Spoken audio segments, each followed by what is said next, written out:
Hey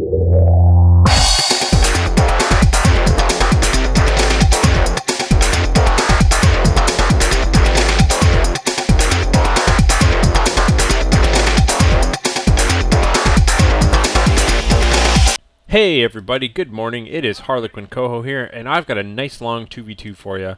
Gotta go ahead and just start casting these multiple player games and see how well they work out. I actually primarily play 2v2 and 3v3 games and whatnot. It's just from a casting point of view.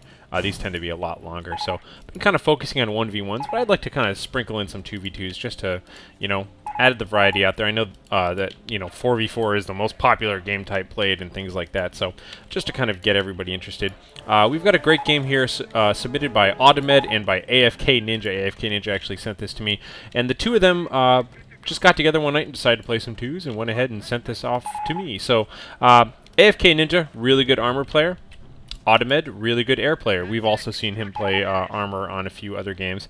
And we'll take a look at abilities first off. AFKNinja's got HVAP round, self-repair, Calliope, and Pershing. So just, you know, pretty much I couldn't agree more with that skill distribution there. And Audemed, on the other hand, we'll see he's got air reconnaissance, paradrop, bombing run, and air supply drops. So the bombing run was the one that stood out to me, not as a bad choice, just as an interesting choice. I like, you know, if you know how to use it, it's a good ability. I usually see strafing run, but that's cool too. And I'm going to take a quick look at their opponents here. We've got JellyJelly on this side, who's going to be the defensive player, who's got recoup losses, contract reinforcements for the fatherland, reactive artillery, and area heal.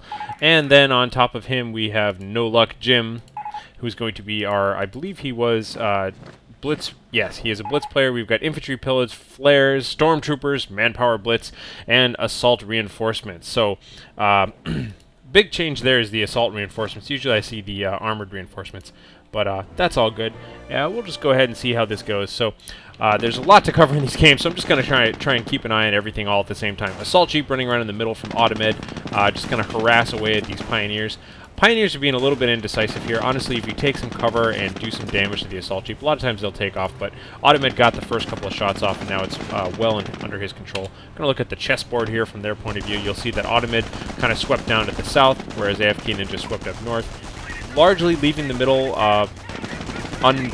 you know, they weren't trying to cap the middle, but the Assault Jeep went out here just to kind of harass whoever it was. You'll see these close combat Volksgrenadiers, level 5, really deadly in close combat, as you would imagine. They are equipped with those MP40 submachine guns. Now let's take a look at what AFKNinja is doing up top here. So already, he's got double engineer squads up here, one casualty on that side. And the riflemen under green cover, but taking a surprising amount of casualties just from the focus fire of the Volksgrenadiers. If we look at NoluckJim's Volks, we will see that he has tons of upgrades for them. We do have increased squad health by 16%, increased accuracy by 6%, the reduced cost of MP40 upgrade by 20%, and decreased reinforcement cost by 20%. So very effective Volksgrenadiers here with some possibility for cheap upgrades and things like that. So here's a good example of just recon, and this happens to me all the time, is that I often report things that seem exaggerated. And, you know, you'll see AFKNinja here saying they're both going heavy top and there's pile spam. And it turns out neither of those things are true. This is all one player up top, and he only has 2 Pioneers. And mostly it's just the fact that there were double Volksgrenadiers that seemed so brutal from his point of view, at least. Meanwhile, we do have Audemed down here fighting away.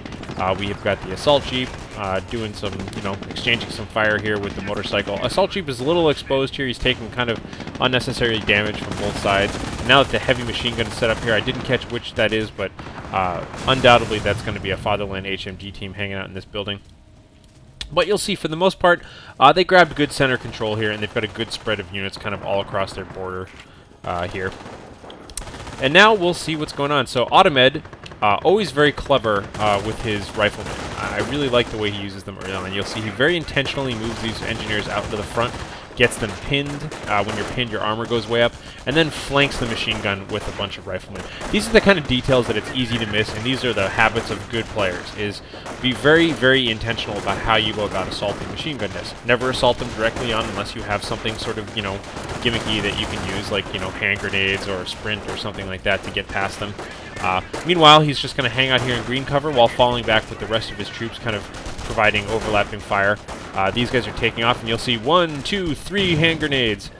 coming out. 4 or 5 grenades coming out of the close combat Volks. I do believe the close combat Volks are a little bit bugged. They should be able to throw 3-hand grenades, but if you move them after you've issued that command, or there's a few ways you can do it. Not going to get too much into that, but they can throw a lot of damn grenades sometimes. Meanwhile, Audemed showing up with the rest of his riflemen, AFKNinja showing up with a bunch of flame engineers and riflemen and that sort of thing, and doing some serious damage. Pretty much that's how you want to engage close combat Volks. You want to engage them at a distance. We'll see that recoup losses, it looks like recoup losses in effect for JellyJelly. I could be wrong, let me just double check everything. Yes, that is up right now, so he is getting money back every time he loses a unit. I'm going to try and keep my focus on AFKNinja as much as I can, just so that the minimap colors are the same. And by the way, thanks for the suggestions to turn allied player colors on and all that sort of stuff. Makes it a lot easier to follow these big games. But hopefully, if these are popular and you guys like seeing multiplayer games, I'll start casting some 3s and 4s, but those tend to be long. So be prepared for 5 or 6 part games. I like this here, the pairing of the 2 players. You'll notice that JellyJelly unhesitatingly repairing NoluckJim's motorcycle just on the way over. Meanwhile, AFKNinja being really aggressive with mines. He's just going to, put mines everywhere. And more habits of good players, just to make note of, that when you're in an area that you think you're going to fall back from, and that's likely what they're thinking, this is kind of the overextending your grasp and then falling back kind of technique where, really this is too far away for them to effectively hold, but they can fight over it and make the enemy take some casualties. And then when you retreat back, leave landmines so that they'll blow themselves up a little bit more. Just little nice details. You'll see a bit of a deep push coming in here from NoluckJim with a bunch of Volks Grenadiers, and his Pioneers are kind of moving around. AFKNinja's got this under control, though, with his riflemen. Let me take a quick look at their bases. We will see Wilson's rifleman is on the field. I love Wilson's rifleman. It's a great unit. And pretty much just got his supply yard up. Meanwhile, Audemed doing the same, but managed to get his motor pool up already. Advanced defense engineers doing pretty well with that. And you'll see that there is a nice contain going on over here. This is a sort of underutilized portion of this map very frequently. Right above this fuel point. It's very easy to defend it by capping this little silo or whatever it is. You'll see we have the HMG team right here. And he's just kind of holding this area for the time being. But meanwhile, of course, AFKNinja, not going to be thrown off by that, is repositioning and kind of flanking and all that sort of stuff, forcing this MG team to move around while he flanks with Wilson's rifleman. So, again, good tactics here. Never just attack a machine gun. Always have a gimmick in mind. Always have something. So, the better units are coming up from behind with that triple kill on the grenade. So, just good thinking there. Again, good habits. And you'll see that his ally, JellyJelly, is moving up in the rear. I believe there were some close combat Volks in here. Yes, close combat Volks, bunch of everything, and he needs to get out of there. Taking some casualties, but for the time being, he neutralized the machine gun threat, and he'll back off. So now we do see that the map is pretty evenly split across north and south here. Unfortunately, the Axis have one more fuel point because they've capped a fuel point on their side, and they're going to have to get that back eventually. Let's take a look at the bases on this side. We'll see that JellyJelly is just getting a Krieg barracks up. Meanwhile, NoluckJim went for the Sturm Armory. And pretty soon we'll see why they all have their army items split up in different ways. Audemed here gets his first fast Greyhound out. Already got the armored skirts, and now he's going for the 50 cal machine gunner. Flamethrowers, dealing with these dealing with close combat Volks can be a little bit dangerous, and so they're taking off. We do see the increased rate of fire by 10% and the max health by 16%. Army items are present for Audemed, so as you know, he's planning on relying at least somewhat on Greyhounds early on. And you'll see he's keeping his distance nicely. That Panzer Shrek did a little bit of damage, but he had the front armor facing the right way. And now he's just, really laying into these guys. You can tell he's being a little bit, he's keeping his distance, but he's being nice and aggressive about it. And he's got a good 6 kills already on this Greyhound, which isn't always easy, frankly. Greyhounds can feel like they put a lot of pressure, but they don't always kill a lot of troops just because of the slow rate of fire on their main. So it's good to have that 50 caliber machine gun upgrade. We do have an armored Greyhound here popping out for AFKNinja, if you're not familiar with that unit. This is level 5. It has double hit points, free armored skirts, more hit points, stuff like that.